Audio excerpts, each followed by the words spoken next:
everyone, and welcome to this episode of Behind the Counter. I am Mike Roth. I am here at the Piqua. It's so weird for me to say this. I am here at the Piqua Comic-Con in the Piqua Mall, and hey, you're going to recognize the guy next to me. You've watched the show or listened to one of my favorite people, Josh Nellis. Josh, how are you doing? Pretty good. It's been a good day. Great to see you. Oh my God! Wait a minute. Come here.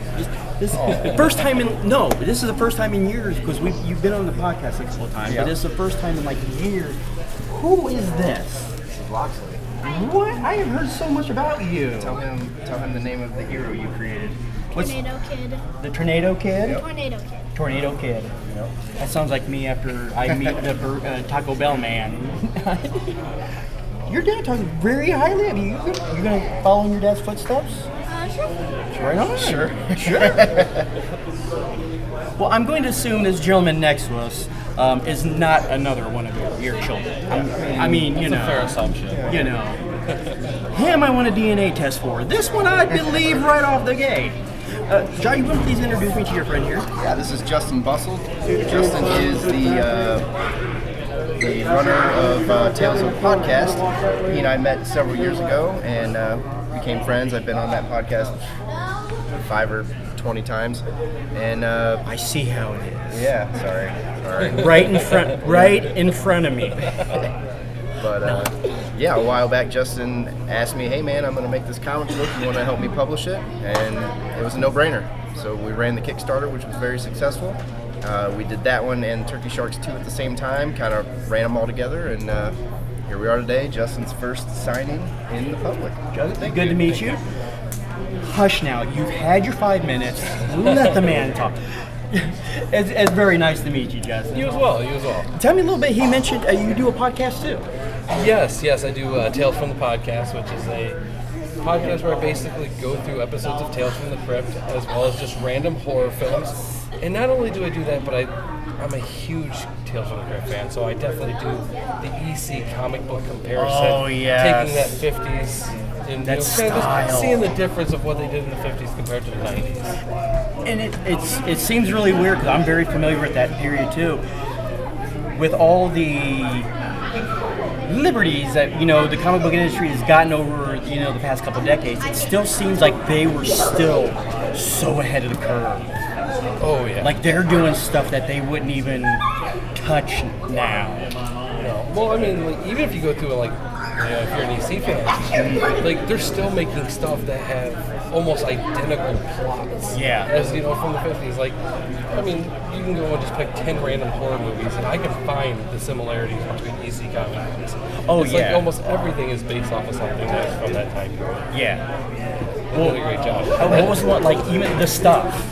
Yeah. Oh my God, that was one of my favorites. But even that, harken back to it's like, well, we'll take the blob type character and we'll make him yogurt. But it was still from the inspiration. Oh yeah. I mean, they've done it forever. I mean, I could go through here and just find like a bunch of them that I've just picked up today over at this convention, where it's all just the same kind of concept, and everything that's in there is like I said, like almost any other horror movie that's out there right now has some similarities to it. Like I did Till Death Do We Part the other day, and if you go and actually read through the comic book of that, it's just a basic standard robbery type of thing.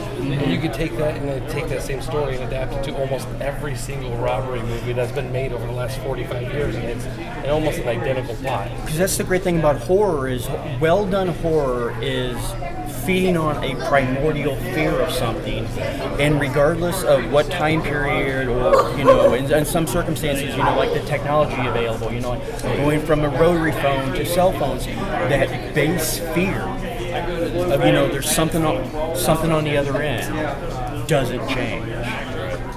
Tell me a little bit about you. You mentioned that you're Kickstarter. Yeah, so this is my first one for Tales of Shock and Terror. This is our main cover for it. We have a couple of variants as well.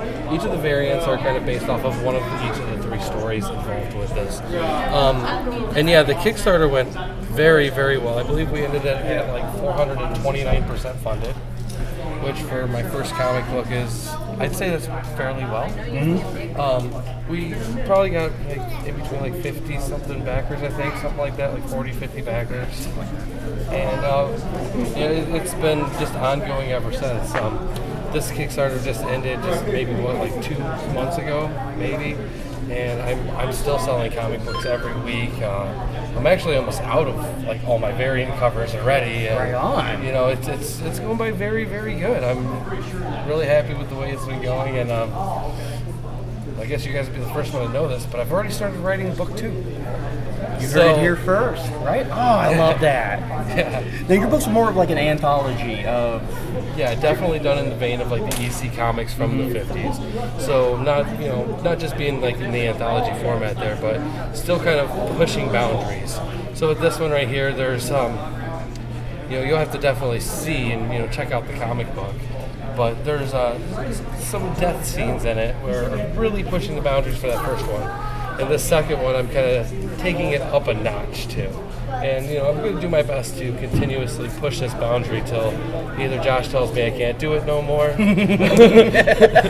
or I start another outrage and Mom start burning my books. So, and then sales will go through the roof. Right. That's my goal. So, where can everybody that's watching and or listening find your work to help you with your upcoming projects and to find your previous fantastic work?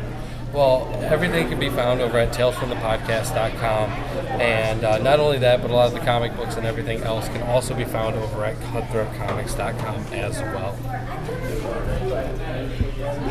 Thank you very much. It was an absolute pleasure to meet you. No. Now I feel left out. Oh, bring it in here.